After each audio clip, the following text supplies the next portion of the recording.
बेटा तू बहुत लकी है जो तूने अपने पापा की गाड़ी ठोक दी, फिर भी तेरे पापा ने तुझे कुछ नहीं कहा।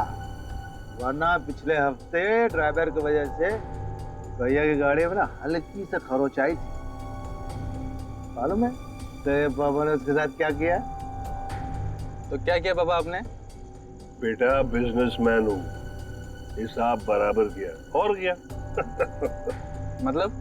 अरे मतलब उसने भैया के गाड़ी में निशान बनाया था और भैया ने उसके गाल पर निशान बना दिया। सटा के सब मारा कि है ना भैया। लेकिन बेटा आगे से ध्यान रखो, क्या है ना भैया अपनी चीजों को लेकर काफी इमोशनल है। अरे ओए, तो बना रहा है कोने में खड़ा खड़ा खुद पी रहा है और ड्रिंक लेगा मेरी? लाए साहब जी।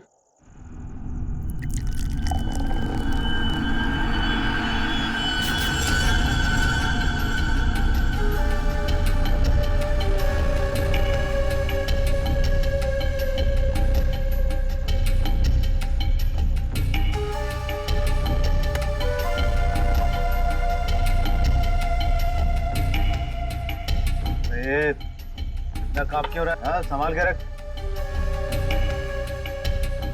अरे बेवकूफ, देखिए क्या तूने मार डालूंगा यहीं। साहब बैठ जा।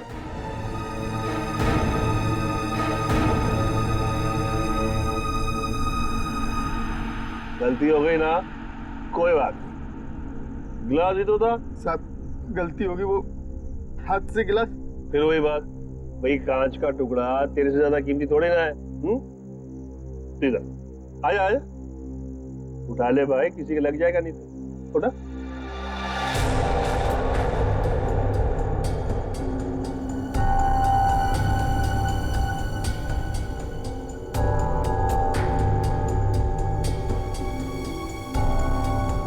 ओए, ये ग्लास ना एक बॉक्स में दर्जन भर मिलते हैं, लेकिन तू तो एक ही है, इकलौता मेरा वफादार।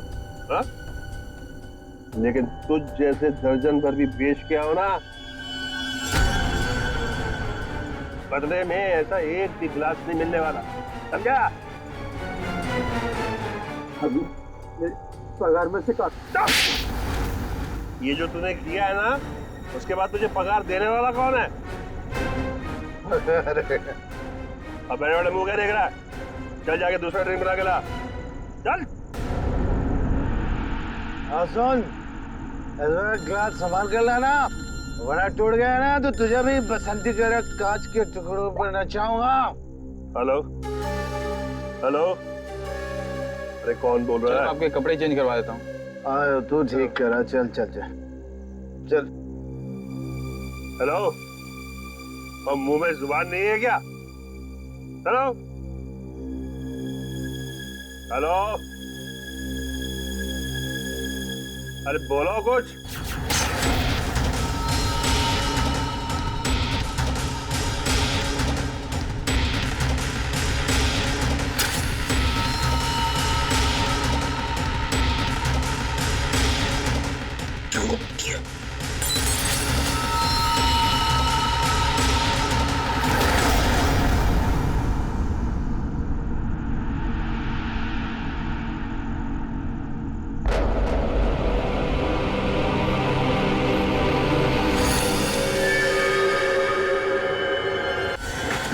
मैं सच कह रहा हूँ, मैंने कुछ नहीं किया। बोल तूने ऐसा क्यों किया? मैं तुझे जान से मार डालूंगा, मैं तेरे टुकड़े टुकड़े कर दूंगा। मेरे भाई को क्यों मारा? बोल। रुक जा, छोड़ो छोड़ो छोड़ो छोड़ो, उड़िए उड़िए, छोड़ो छोड़ो मेरे भाई को। इसने मेरे भाई का खून। सब शांत हो जाओ, हमें अपना काम करने दो, सब कुछ सामने आ जाएगा, समझा?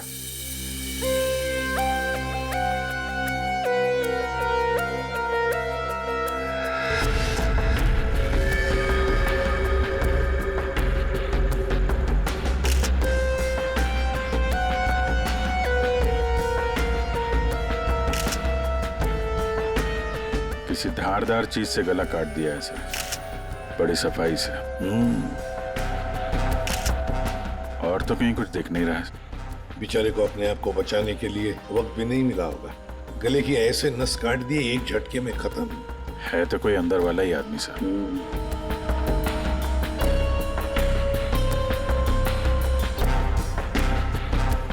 तो बताओगे एग्जैक्टली क्या हुआ क्या था यहाँ पर? तुम्हें ऐसे क्यों लगता है कि मोनू ने ही निर्जर को मारा होगा? क्योंकि उस वक्त छत पर इनके और मोनू के अलावा और कोई नहीं था सर। आप कहाँ थे? मैं नीचे किचन में थी हमारी कुक के साथ। और ये दोनों तो यहीं पे थे ना, छत पे? नहीं सर, हम नीचे गए थे कमरे में। सर इसने ना मेरे कपड़े पर वाइन गिरा दिया था, तो कपड़ा बदलने के लिए मैं इसके अमन के साथ नीचे गया था। तो मतलब कुछ देर के लिए तुम लोग जब गए थे नीचे, तब किसी ने निर्जर को मारा है? अरे सर किसी ने नहीं, इसने मेरे भाई का खून किया। इसने मेरे भैया का वाइन का गिलास इसने तोड़ दिया, तो भैया ने इसे मारा और बदले में इसने मेरे भैया का खून कर दिया। इसने ही खून किया सर। मैंने नहीं मारा साहब जी को। मैं तो दूसरा गिलास लाने के लिए गया था, तो साहब पे मेरे सामने हमला हो गया और डर के मारे मेरे हाथ से गिलास छूट गया। मैं सच कह रहा हूँ साहब, मैंने नहीं मारा। तुमने हमला होते हुए देखा था? जी साहब।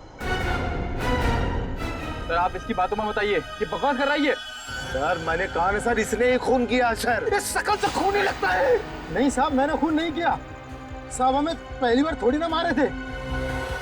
10 साल से उनकी गालियां खा रहा हूँ, कि मार खा रहा हूँ। यही मेरी जिंदगी थी। मेरी हिम्मत कहाँ की मैं साहब को। नहीं साहब, मारना तो दूर, मैंने हाथ तक नहीं लगाया। मैं सच कह रहा हूँ साहब। तो किसने मारा मेरे पति को? भगवान ने मारा। क्या बोला? भगवान ने मारा? मैंने कहा ना सर, ये बकवास कर रही है। एक मिनट। क्या बोल रहे हो तुम? भगवान ने मारा? क्या मतलब क्या है तुम्हारा? है? वो तो नहीं पता साहब। साहब मेरे सामने खड़े हुए थे और देखते ही देखते उनका गला कट गया।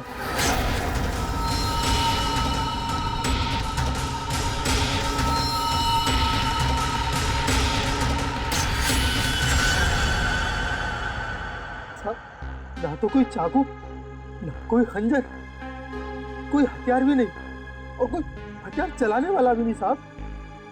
कोई हथियार नहीं? हाँ साहब, अचानक से उनका गला कट गया। उनको किसी ने छुआ भी नहीं। ये सब भगवान ने उनके कर्मों की सजा दी है। बंद कर अपनी बकवास है।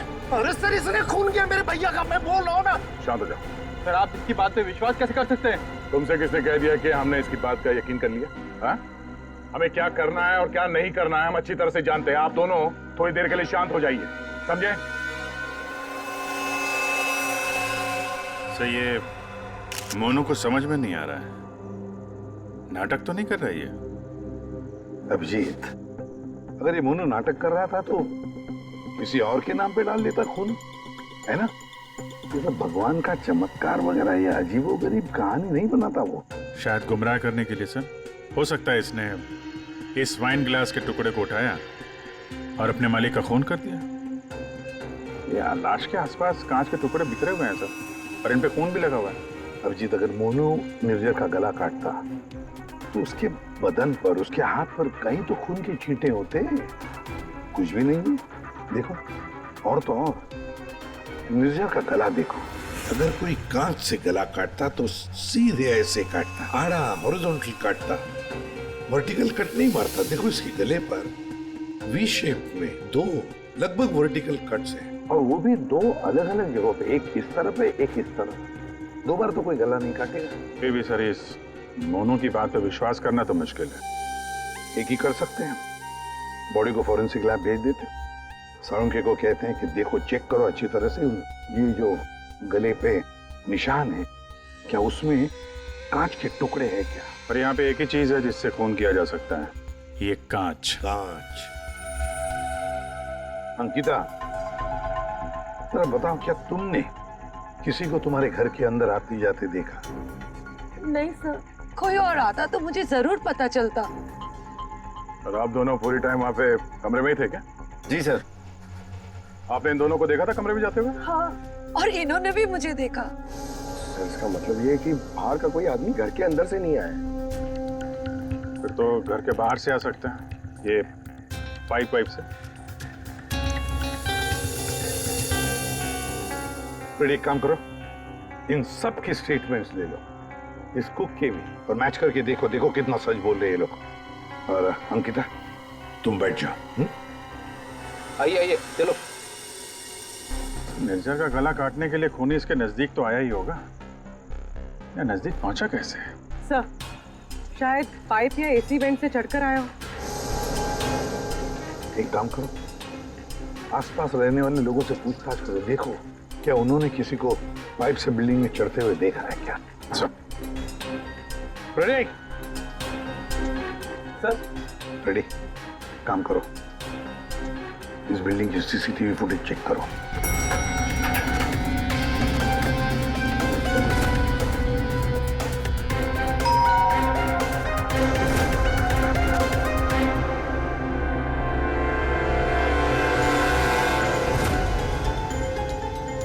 इसमें तो कुछ दिख नहीं रहा, फिर खूनी ऊपर पहुंचा कैसे?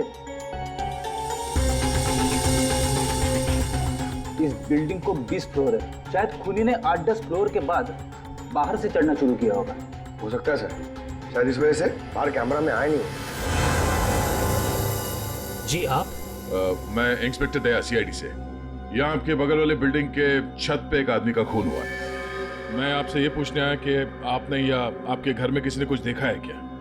जी नहीं, मैंने तो कुछ नहीं देखा, लेकिन हाँ, मेरा बेटा बन्नी कह रहा था कि उसने वहाँ कुछ देखा है। क्या क्या देखा है उसने? आप अंदर आइए ना प्लीज। अरे सुनो, क्या हुआ? कौन है? ये सीआईडी से हैं, बता रहे हैं पास वाली बिल्डिंग में किसी का खून हुआ है। क्या? आपके बेटे ने क्या देखा? सर मेरे बेटे ने जो भी बताया वो बड़ा अजीब सा था कि क्या? कि मैंने उसे उसी वक्त डांट दिया। मुझे लगा शायद उसका कोई वहम होगा। क्या बता रहा था वो? सर, हमारा बन्नी तो आजकल वैसे ही मनगढ़ंत बातें करता रहता है, शायद ज्यादा टीवी देखने का असर है ये। सर, हमें लगा ये भी ऐसे ही कुछ होगा। मैं सच बोल रहा हूँ सर, ये सब मैंने अपने टेलीस्कोप से देखा है। वो आदमी मर गया ना सर। हाँ बेटा, तुमने देखा उस आदमी को किसने मारा? किसी को बिल्डिंग पे चढ़ते हुए देखा, ऊपर आते हुए? कोई भी नहीं था। कोई भी नहीं था? तो फिर तुमने किसको देखा? उसी को जिसने खून किया। किसने खून किया? एक बहुत बड़े बैट ने। बैट ने मतलब चमगादड़ ने? हाँ, ये सब मैंने अपने टेलीस्कोप से देखा है। मैं रोज रात को अपने टेलीस्कोप से स्टार्स को देखता हूँ। चलिए आपको भी दिखाता हूँ। चलो दिखा। मैंने ये सब यहाँ से देखा सर। यहाँ से? हाँ।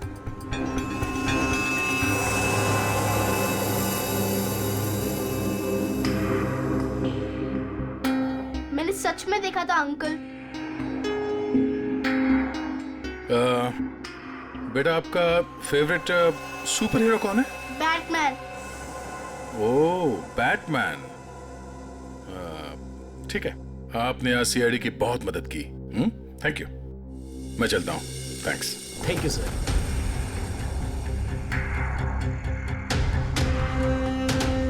तो पूरे बिल्डिंग में पता किया, डेड एंड है।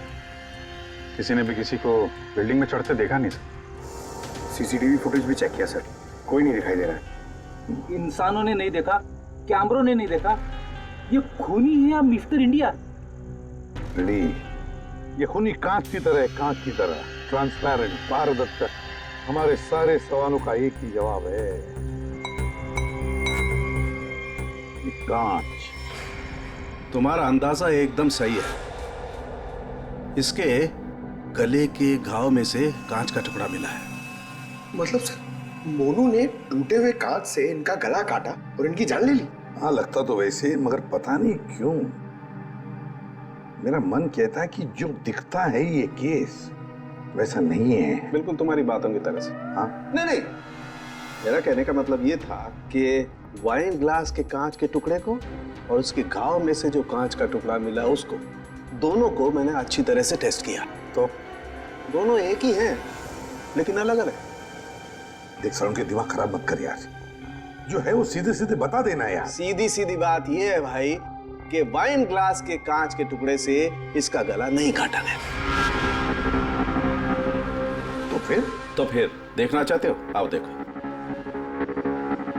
ये है वाइन के ग्लास का टुकड़ा, और ये देखो, ये है वो कांच जो इसके गले के घाव में से मिला है। दोनों की कंपोजिशंस अलग अलग है, ठीक है? वाइन का ग्लास बहुत ही महंगे क्रिस्टल से बना हुआ है, और इसके गले में से जो कांच का टुकड़ा मिला है वो बहुत ही साधारण सा, बहुत सस्ता सा, घरेलू काम में इस्तेमाल किया जाने वाला कांच है। वाइन ग्लास के कांच से खून नहीं हुआ है, इसका मतलब है कि मोनू ने खून नहीं किया। लेकिन हमें वहां पे तो दूसरा कोई कांच का टुकड़ा मिला ही नहीं। यार सड़न के, अगर वाइन ग्लास के कांच से नहीं गला काटा है तो फिर कौन से ग्लास से काटा है? एक और बात, ये जो कांच का टुकड़ा इसके गले में से मिला है, उस कांच के टुकड़े पर काले रंग की डाई और गोंद मिला है, गम। काले रंग की डाई? कौन? जिसने खून किया वो वहां नहीं था, जिस कांच से खून किया वो भी वहां नहीं था। अब मैं यहां हूं कि मैं भी नहीं हूं। काले रंग की डाई और गोंद, ऐसा कौन सा कांच होता है? किससे काटा होगा? और उसी कांच से काटा तो क्यों काटा? अभी काटने की बात की ना तूने, पतंग के मांझे से भी तो काटा जाता है। क्या मतलब तुम्हारा? मतलब साउंड के बचपन में तूने कभी पतंगे उड़ाई है? नहीं, मैं बहुत स्टूडियस बच्चा था। तेरी की यार, हम सब ने पतंगे उड़ाई है, और पतंगे काटी भी है दूसरों की, मांझे से, पतंग के मांझे से। उसके ऊपर कांच का चूरा और गोंद लगाई जाती है मांझा बनाने के लिए। लेकिन पतंग के मांझे का कांच इसके गले में कैसे पहुंचा होगा? सर, वो बच्चा बनी, वो कह रहा था कि उसने टेलीस्कोप में एक बड़े से बैट को इस आदमी को मारते हुए देखा था। बैट को? चमगादड़? हाँ सर, वो बैट जैसा कुछ हो सकता है, कुछ और हो। जैसे कि पतंग काले रंग की। हाँ यार, पतंग। हाँ, हमने सुना है ना कि पतंग के मांझे से हाथ कट जाता है। हाथ कट सकता है तो फिर गला क्यों नहीं कट सकता? मतलब किसी ने पतंग उड़ा के इस निर्जर का खून किया है। दया, मांझे से ही क्यों यार? अगर सामने वाली बिल्डिंग में खड़े रहकर गोली भी चलाता तो भी मर जाता है। मांझे से ही क्यों? पतंग के मांझे से ही क्यों? फिर है कौन ये पतंगबाज जिसने ये किया है? अभिजीत, ये निर्जर जब मौत हुई तब यहां खड़ा था, है ना? लगभग हाइट इतनी है। पंकज, जरा आओ तो। और सर, फिर उसके गले पे 2 निशान पड़े, ऐसे। और अगर खूनी पतंग उड़ा रहा था तो फिर यहीं कहीं खड़ा होगा, उस तरफ। लेकिन सर, ये मांझा एकदम सीधे तो नहीं रहता, हवा में हिलता रहता है। तो इसीलिए तो ये हम तय नहीं कर सकते कि खूनी कहाँ खड़ा होगा, किस तरफ खड़ा होगा। हवा का भी पता नहीं रहता ना सर, कभी इस तरफ बहती है तो कभी उस तरफ बहती है। वो कहते हैं ना सर कि रुख हवा का हो जिधर का उधर के हम है। और जिधर हवा का रुख पतंग का भी वही है। भाई, पतंग उधर से ही उड़ेगी ना जिधर से हवा चल रही है। सर, कल रात हवा किस तरफ चल रही थी? अभी पता लगाते हैं। हेलो हेलो, हाँ, मौसम विभाग जी। हमें सीआईडी से एसीपी प्रद्युमन बोल रहा हूँ। हाँ सर, बोलिए। अगर एक इंफॉर्मेशन चाहिए, कल रात 1 बजे हवा किस डायरेक्शन में चल रही थी, किस दिशा में चल रही थी हवा? सर, कल रात 1 बजे हवा साउथ ईस्ट की तरफ चल रही थी sir. Okay, thank you. South east की तरफ से हवा चल रही थी। अगर हवा साउथ से आ रही थी तो खूनी भी साउथ में ही होगा, पतंग यहाँ पर थी, और इस वक्त भी हवा साउथ से ही आ रही है। साउथ मतलब यही बिल्डिंग है, 1 2 3। ये निर्जर के गले पर जो मांझे के निशान है, घाव के निशान है, वो काफी वर्टिकल है, यूं ऐसे है। इसका एक ही मतलब हो सकता है कि मांझा नीचे से ऊपर की तरफ आया था। सर, मतलब पतंग जिस बिल्डिंग से चगा रहे थे वो इस बिल्डिंग से छोटी थी हाइट में? हाँ पंकज, एग्जैक्टली। छोटी बिल्डिंग तो ये है सर, ये 1 और वो 2 और वो 3। साउथ ईस्ट तो सर वो बिल्डिंग वन विहार। खूनी उसी बिल्डिंग में खड़ा होगा, वन विहार में। लेकिन सर, कंफर्म कैसे करेंगे? पतंग उड़ा के करेंगे। पतंग उड़ा के? हाँ अभिजीत। अच्छा एक बात बताओ, तुम में से किस किस को पतंग उड़ाना आता? सर मैं बहुत अच्छी उड़ाता था। सर पतंग उड़ा ले। अच्छा, लेकिन इस बार नहीं। इस बार पतंग मैं उड़ाऊंगा, क्योंकि हर बार तुम लोग मजे लूटते हो हर बात में। मतलब सर आप पतंग उड़ा के पंकज को मारने की कोशिश करेंगे? ये क्या बोल रहे सर आप? डरते हो पंकज? ये तुम एक सीआईडी ऑफिसर हो, मरने से डरते हो? सीआईडी ऑफिसर वो होता है जो देश के लिए, लोगों के लिए अपनी जान निछावर करता है। चाहे पतंग से गला काट के ही क्यों नहीं। क्या बोल रहे हो सर? चढ़ जाओ सोने पे चढ़ जाओ। सर होता है कभी कभी। प्लीज सर ये चलो।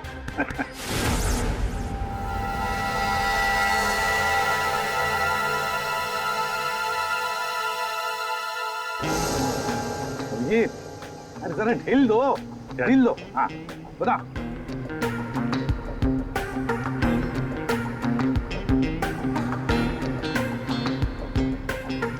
वाह सर वाह। अभिजीत जैसा पूरा ढील देना। जय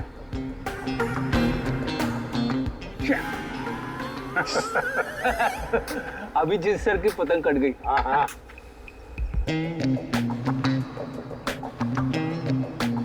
अरे यार, अरे वाह सर वाह। आप पतंग को ना एक बार उस पुतले तक लेके जाइए, हमारा शक यकीन में बदल जाएगा।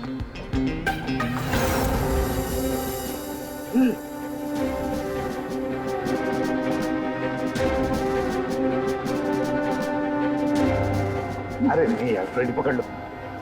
ये नामुमकिन है। कितनी सारी चीजों का ध्यान रखना पड़ता है, हवा की दिशा, फिर वो एंगल, हाइट। सर अगर आपसे नहीं हुआ तो मुझे नहीं लगता ये पॉसिबल है। मगर सर सारुके साहब तो श्योर थे, गर्दन मंजे से ही कटी है। सर हो सकता है मांझा ही हो, पतंग हो ही ना। इस निर्जर के केस को किसी और तरीके से सुलझाना पड़ेगा। कोई और तरीका? हाँ, निर्जर की मौत से किसको सबसे ज्यादा फायदा हो सकता है, उसे ढूंढना पड़ेगा। सर अगर आपकी परमिशन हो तो ये सब प्लान चेंज करने से पहले मैं किसी के आदमी से बात करना चाहता हूँ। किससे? नाम तो नहीं मालूम, ढूंढना पड़ेगा सर उसे।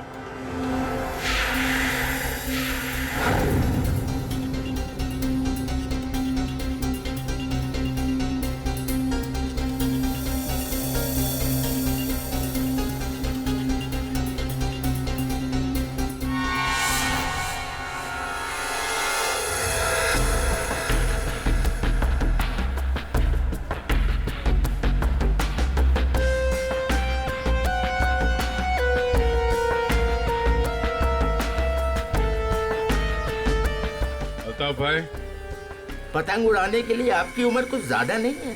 क्यों? पतंग उड़ने से पहले नाम और उम्र पूछती है क्या? हाँ, अगर आप जानना चाहते हैं तो मैं बता देता हूँ। मैं इंस्पेक्टर दया, सीआईडी से।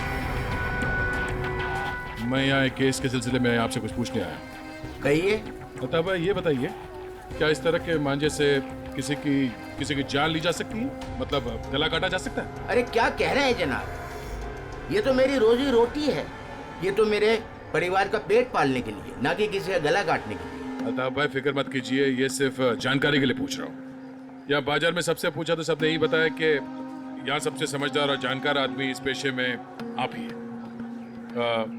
मेरे सवाल का जवाब देंगे आप? सुना तो कई बार है जनाब, और अखबार में भी पढ़ा है कि मांझे से लोगों का हाथ कट जाता है। तो क्या मांझा इतना तेज हो सकता है कि कोई उससे किसी की जान ले ले? जनाब पिछले कई सालों में बहुत से कानून आए हैं जो मांझा एक हद से ज्यादा तेज नहीं बना सकते। अब इसी को देख लीजिए, आजकल ऐसे मांझे बनते हैं रुई के, कांच के नहीं, और सस्ते से सस्ता है और उड़ाने में भी उतना ही मजा आता है। अल्ताफ भाई कोई तो होगा जो इतनी तेज मांझा बनाता है, कांच वाला, और लोग खरीदते भी होंगे। चोरी छुपे तो यहाँ हर किस्म के काम होते हैं। मुझे नहीं लगता जनाब कि मांझा बनाने वाले किसी एक का काम है, और अगर बनाना भी पड़ता होगा तो कांच का मसाला उसको खुद ही बनाना पड़ता है और खुद ही उसको लगाना पड़ता है। ये बड़े जोखिम का काम है, इसमें उंगलियां भी कट सकती हैं। आज से 30 साल पहले हमारे गांव में वो तेज मांझा बनता था, लेकिन आजकल बच्चों के पास तो टाइम है ना हुनर है। हाँ, आजकल के बच्चों में तो नहीं है। हो सकता है ये खूनी आप ही के पीढ़ी का हो। अच्छा, इस तरह का मांझा बनाने में कौन सा कांच इस्तेमाल होता है? किसी भी तरह का चल जाता है। अब जैसे ये है, ये सस्ते में सस्ता है और ये बल्ब के टुकड़े से भी बनता है। चाहे आप ट्यूब लाइट उसमें लगा दीजिए तोड़ के। तो कांच के जरिए पता लगाना मुश्किल है। अच्छा अल्ताफ भाई, अगर आपको ये काम करना होता तो आप कैसे करते? दुनिया में चंद ही लोग होंगे जिनके हाथों में ये हुनर है। हम जानते हैं अल्ताफ भाई, इसीलिए तो हम आपके दरवाजे पे आए। बड़ी मेहनत का काम है साहब। पतंग किस जगह पर उड़ाना है, किस ऊंचाई पर, हवा का रुख, रफ्तार सब सही हो तभी निशाना सही लग सकता है। शुक्रिया अल्ताफ भाई, शुक्रिया।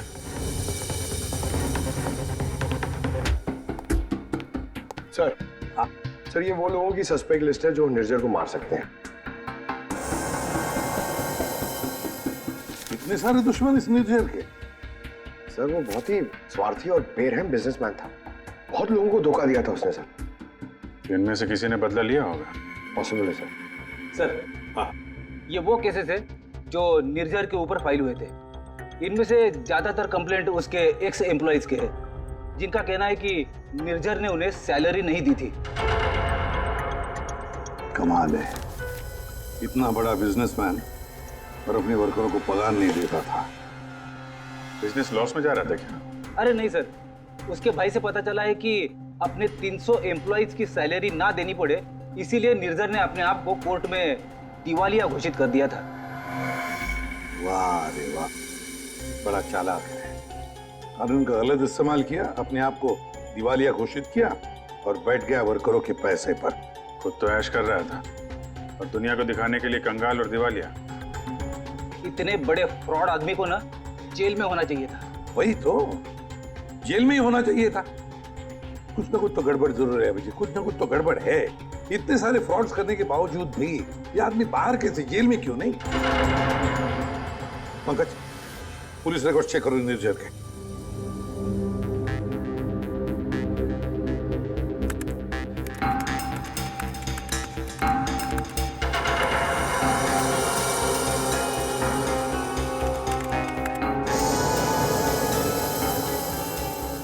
सर पुलिस रिकॉर्ड तो है।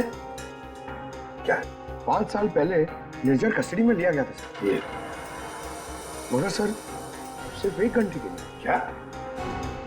सिर्फ 1 घंटे के लिए? कमाल है सर, 1 घंटे के लिए कौन जेल में जाएगा? इतना बड़ा फ्रॉड किया और सिर्फ 1 घंटे के लिए? तो सर ये फ्रॉड के लिए तो अंदर गया ही नहीं था, हिट एंड रन केस के लिए गया था। इसको उड़ाया इसने? ज्यादा डिटेल्स तो दिख नहीं रही इसमें। अरेस्टिंग ऑफिसर कौन है देखो? Inspector Rane, Versova police station. कैसे हैं राणे साहब? हाँ ठीक है, बोलिए। जरा ये फोटो देखो राणे, इसका नाम निर्जर है और 5 साल पहले आपने किसी केस में अरेस्ट किया था इसे। हाँ याद है मुझे, इसे तो हमने हिट एंड रन केस में पकड़ा था। एक्सीडेंट? किसका एक्सीडेंट हुआ था? एक बच्चे का एक्सीडेंट हुआ था, मगर बाद में पता चला कि गलती बच्चे की थी। बच्चे की गलती? कैसे? बच्चे भागते हुए अचानक रोड पे आ गया और इस कार से टकरा गया। अच्छा, अचानक भागते हुए आया। क्या क्या हुआ, क्या था? कोई इसको दौड़ा रहा था या वो किसी का पीछा कर रहा था? सर पतंग के पीछे। पतंग? हाँ सर, वो ऊपर देख के भाग रहा था पतंग पकड़ने के लिए।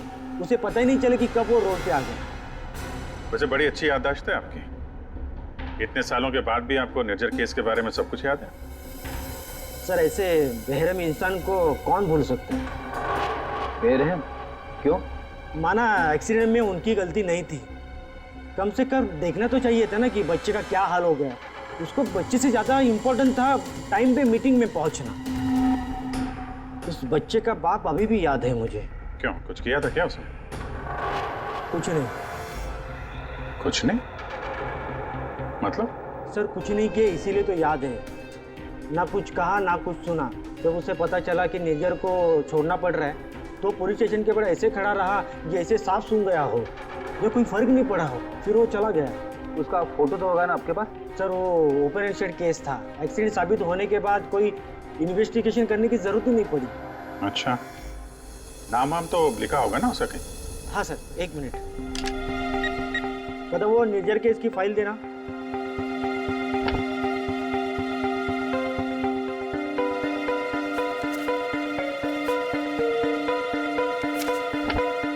सर ये देखिए, बच्चे का बाप का नाम, फोन नंबर और एड्रेस भी है। पवन कुमार, शंकर नगर। बेटी, एड्रेस फोन नंबर वगैरह नोट कर लो जरा।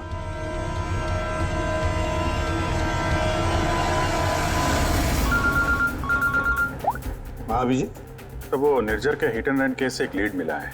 एक्सेलेंट। एक बच्चे की मौत हुई थी, उसके पिता का नाम और एड्रेस मिला है सर। बस समीर अभिजीत, उसके माता पिता से जाकर मिलो, अच्छी तरह से पूछताछ करो। Yes sir. Okay sir. Ready sir. तुम जरा राणे साहब के साथ मिलके उस पवन कुमार का स्केच बनवा लो, तब तक मैं उसके घर जाके देखता हूँ। क्या हुआ साहब? आज सुबह पतंग उड़ा के गए, फिर पूछताछ भी की, अब क्या हो गया? ये आप लोग इतने ही हो? यहाँ पे तो 5 गार्ड्स लिखे हैं, ये 5वां कहाँ है? हाँ साहब, शंकर आया था कुछ महीने पहले नौकरी पे, फिर अचानक साहब आज सुबह नौकरी छोड़ के चला गया। नौकरी छोड़ के चला गया क्यों? पता नहीं साहब, वो गांव से उसके लिए कोई बुरी खबर आई थी तो बिना बोले साहब चला गया सब। कल रात जब खून हुआ तो शंकर तो था, उसके बाद घर गया है। ओहो, अच्छा इस शंकर का फोटोग्राफ है या एड्रेस वगैरह तो होगा ना आपके रिकॉर्ड्स में? फोटो तो नहीं है साहब, लेकिन हाँ एड्रेस लिखा हुआ है साहब, ये देखिए।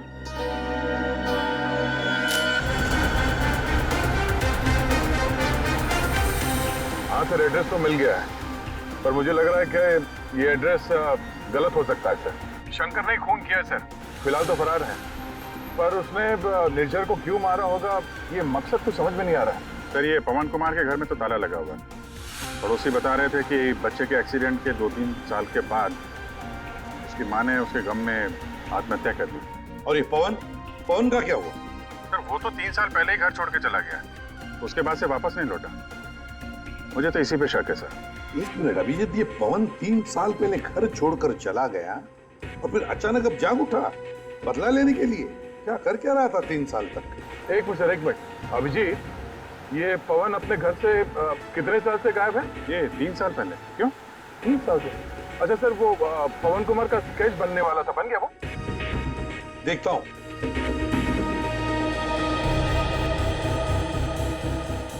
नारायणी, कितनी देर लगेगी? बस अभी हो जाएगा। गुड। दया, थोड़ा टाइम लगेगा। क्यों पूछ रहे हो? कुछ नहीं सर, सब समझ में आ गया। ये केस अब एकदम कांच की तरह साफ है सर। कांच की तरह साफ हो गया मतलब? क्या कहना क्या चाहते हो? सर मैं कुछ काम करना भूल गया हूँ सर, मैं थोड़ी देर में पहुंच रहा हूँ सर ब्यूरो। ठीक है, जल्दी आ जाओ।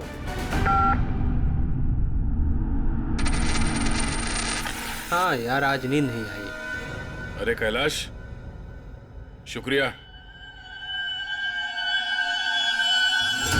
तुम्हारी वजह से आज हमने एक मुजरिम को पकड़ लिया। अच्छा हाँ, वो शंकर, उसने गलत एड्रेस लिख दिया था। उसे खुद लिखा था क्या? नहीं साहब, शंकर तो अनपढ़ है। अच्छा, तो फिर रजिस्टर में एड्रेस किसने लिखा? जी साहब, मैंने। तो यहाँ जितने भी नए गार्ड आते हैं उनका नाम, नंबर, एड्रेस सब तुम्हें लिखते हो? जी सर।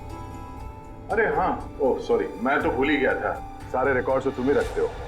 कौन सिक्योरिटी गार्ड काम पे कब आता है, कब नौकरी छोड़ के चला जाता है, ये सारी तैयारी तो तुम ही करते हो, हैं? वैसे कैलाश, कितने साल से नौकरी कर रहे हो इस बिल्डिंग में? हाँ साहब 3 साल से। 3 साल से? 3 साल से वो खूनी भी गायब है।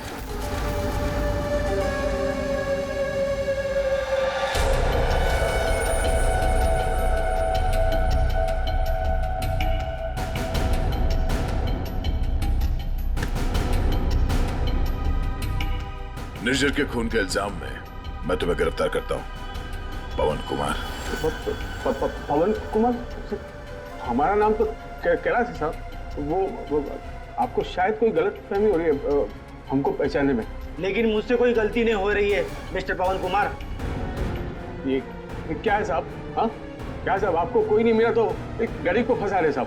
अच्छा,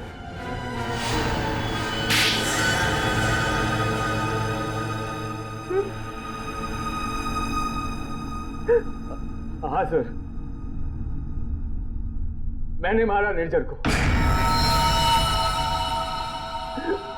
उसने मेरे बच्चे की जान ली सर। मेरे संजीत को अपनी गाड़ी के नीचे कुचल दिया।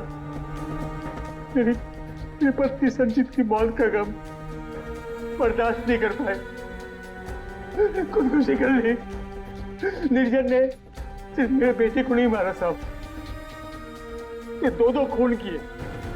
उसे जिंदा रहने का कोई हक नहीं है साहब। ऐसे बेरहम नीच आदमी का मर जाना ही अच्छा था। पवन, निर्जर अच्छा आदमी नहीं था, हमें भी पता है, मगर उसने तुम्हारे बेटे को जानबूझकर नहीं मारा। गलती तुम्हारे बेटे की थी। वो खुद पतंग के पीछे दौड़ते दौड़ते निर्जर की गाड़ी के सामने आया। गलती मेरी है। मैंने उसे सिखाया था पतंग बनाना, पतंग उड़ाना, सब कुछ। उसे बहुत शौक था पतंग उड़ाने का, पतंग के पीछे भागने का। काश मैं उस दिन से रोक लिया होता।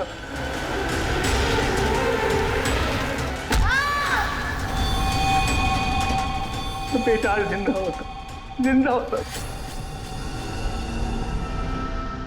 देखो, हम तुम्हारा दर्द समझ सकते हैं, लेकिन तुम्हें यह भी समझना चाहिए कि वो एक एक्सीडेंट था, लेकिन एक्सीडेंट के बाद वो मेरे बच्चे को बचा सकता था ना।